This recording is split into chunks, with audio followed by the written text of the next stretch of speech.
Hello and welcome to Need to Know, the series that keeps you up to date with the big issues in education. In this programme we'll be talking about forced marriage. New legislation came into force in autumn 2008, giving school staff new powers to act if they feel one of their students may be at risk. We'll be taking a look at those powers and asking what you need to know about spotting the signs. And we'll be hearing about the experience of one teenager who escaped from a forced marriage to her cousin in Pakistan. I can understand very well why girls become suicidal because I've been there myself. It could be a matter of life and death. If a teacher doesn't actually recognise the issue. Teachers should be asking themselves what happens on the wedding night to a forced marriage victim. It's not just a ceremony.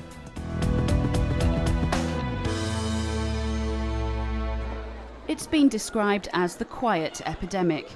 It's estimated that thousands of young Muslims, both boys and girls, disappear from the rolls of schools and colleges every year to be coerced, bullied or forced into a marriage with someone from their parents' home country, usually Bangladesh or Pakistan.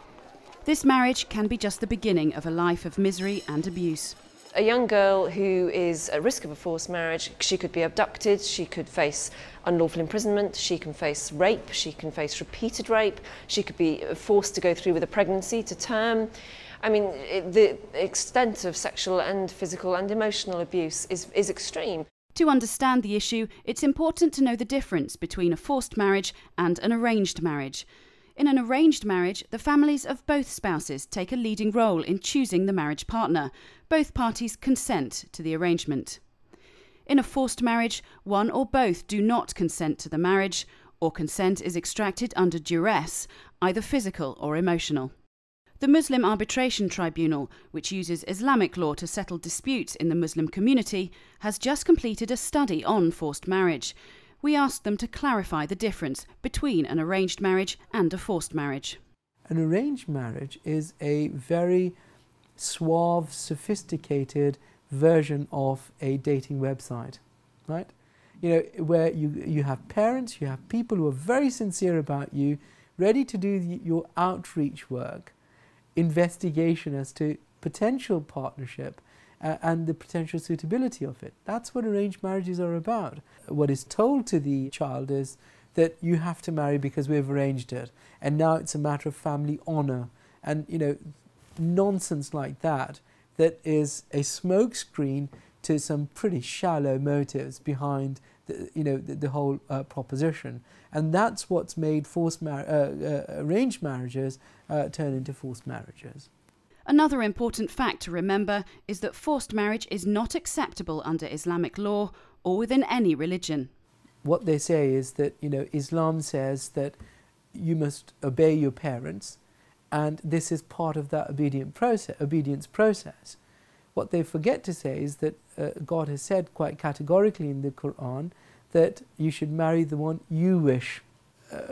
Parents have sort of fogged the issue and pretended that it's an Islamic thing, yet the truth is that this is entirely based on two considerations. One, an ignorant community that doesn't really know its religion and has brought in its cultural practices and pretended that it's religious. And two, it's a community that was a migrant community that still had certain affinities in the first and second generation with people back home and wanting to better their lot. So how do children become forced into marriage? In many cases they believe they're simply going on a family holiday, but usually there are warning signs. One brave teenager, Narina, who escaped a forced marriage in Pakistan, has been willing to tell her story to help others in the same situation. I did very well at school, but I didn't have the confidence that other kids had, and I was very reserved, very quiet. I had a lot that I didn't want to give away. It was kind of embarrassing in a way for like a 14, 15-year-old girl to be thinking about her marriage. And I did become suicidal in some way. You know, I did start thinking about killing myself, and I started harming myself. But I got over it because it was against my religion, and I kept that inside me. I had a word with my mum and had a long talk with her and said to her, "Mum, the reason why we don't want to go to Pakistan, and you know we don't want to go, is because we think you're going to force us into marriage, and we don't want to get married, full stop." we're not ready for it. We want to get an education. We want to go to uni. I've always wanted to go to uni. And she said, oh, you know, that will never happen to my daughters. I'll be by your side. We got to the village where we were, you know, going to stay. And initially everything went fine. We said hello to everyone. And we realised my grandma wasn't ill, whereas I was told that she was ill and that we had to go and see her. 2 weeks later, my mum came to us and said to us that we would have to make a choice, you know, amongst, to find out who we would get married to. And she tried to say to me that, you know, I really had no choice, and that if I didn't want to get married, you know, they would wait 6 months, even a year, until we got married. At that point, we realised that she had broken her promise that she made to us when we first went, and our only option was to try and get out of the village. Narina was lucky. With the help of the Foreign Office, she's now living with her sisters, has a job and a bright future. But she had to be strong enough to leave behind her whole family. Sadly, Narina's case is not unique. Although official figures identify around 400 cases a year, professionals all agree that the real figure is in the thousands. And the Muslim Arbitration Tribunal estimates that at least 70% of marriages to a foreign spouse have an element of coercion and are therefore forced marriages.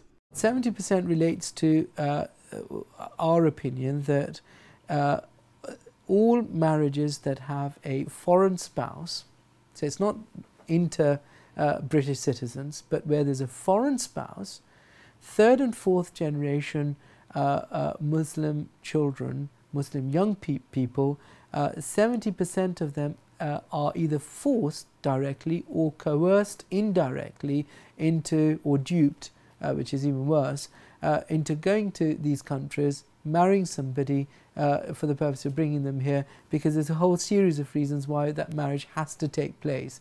The government's Forced Marriage Unit, which was set up in 2005 to advise and help forced marriage victims, provides education professionals with a table of symptoms which may give a clue that a pupil is in danger. The unit says school staff are in a unique position because they spend a lot of time with children who don't often come into contact with other adults outside their family. Symptoms can range from a significant drop in grades or motivation, as students feel there's no point in doing well at school, to physical signs of distress like weight loss or self-harm, or prolonged or unexpected absences from school as the family try to keep the child under their control. Within the guidance that we've already created, practice guidance for education professionals, there's a symptoms chart within there. And I think what a lot of times when I speak to teachers, they come back and point out is that a lot of the symptoms that potential victims can display are very similar to the symptoms that they would exhibit for other forms of domestic violence, for example. The signs that teachers should be looking for are mainly anything out of the ordinary. Quite often you have young girls who are well, they can be as young as 8 or 9 even, that have been really happy and just playing with all the other children, and then suddenly they notice a kind of withdrawal or something slightly changing. So what should you do if you fear a child may be at risk? The Forced Marriage Unit guidance suggests you should make sure your school is aware of the problem and will support you when you tackle it. It says you should make sure you know the agencies you may need to contact, from police to social services, in order to investigate further. Finally, it advises you shouldn't try to solve the problem yourself by contacting the family. The one thing that teachers shouldn't do, and I think there's a natural instinct sometimes for people to do it, is try and contact the family and try and get to the bottom of the issue themselves, or try and change the family's minds themselves. Because what will happen is the teachers, in most cases, will simply get, very polite responses and denials from the family, and which will actually, behind the scenes, lead to an increase of pressure on the victim. And the victim will suddenly start exhibiting everything's all right signs. But it's not because the teachers fixed it, it's because in many ways they've made it worse. The 2007 Forced Marriage Act gives teachers and other professionals the power to go to the civil courts, even without the permission of the child. There, the court can impose a forced marriage protection order. This uses the civil powers of the court to protect the young person without criminalising the parents. The Muslim Arbitration Tribunal offers another solution to families in this situation: a system of mentoring and advice, which it says may help to avoid the breakup of families. They go to the court, ask for a forced marriage protection order. Mum and dad want to force me.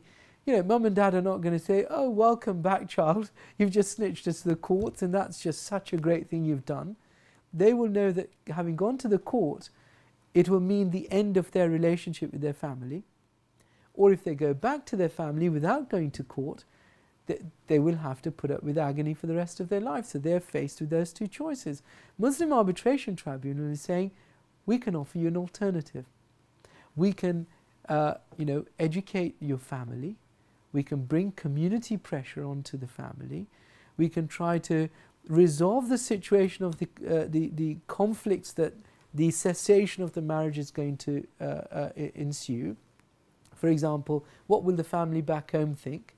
We can mentor the family as to how to deal with it, so they do not face the same repercussions and the consequences of it. We can mentor the child as to how to say no to parents without breaking off that family unit. So what more can schools do to help prevent forced marriage and to bring the issue out in the open? The advice from experts is that the problem should be spoken about freely in the context of lessons on marriage and relationships. Pupils should be made aware that there is help available and any written advice should be made accessible to them. Schools need to be willing to create an open environment. They need to be willing to discuss marriage broadly with their students, displaying materials, and we're working on some school-specific materials with the Department for Children, Schools and Families, but in the meantime there's already existing materials they can use, which just let potential victims know that if they have a concern, there are avenues that they can go to for advice and for help. The local education authority needs to also be making sure that all schools in their borough have got the guidelines and know that they've trained people on them and that they will be supported in using them. And they can think of that in a legal context as well. We have a Human Rights Act, we have a race equality duty, we have a gender equality duty.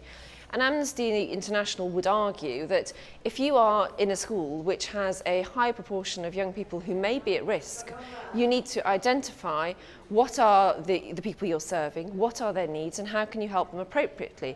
Don't be afraid to tackle it because it's a cultural issue. I think it's very important that people realise what happens here is victims of forced marriage, in all too many cases, a common case, will be taken overseas.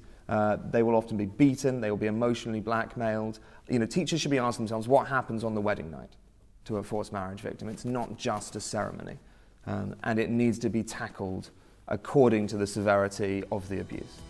For more information about forced marriage and details of organisations who can help, there's a full list of resources on our website, teachers.tv/need to know.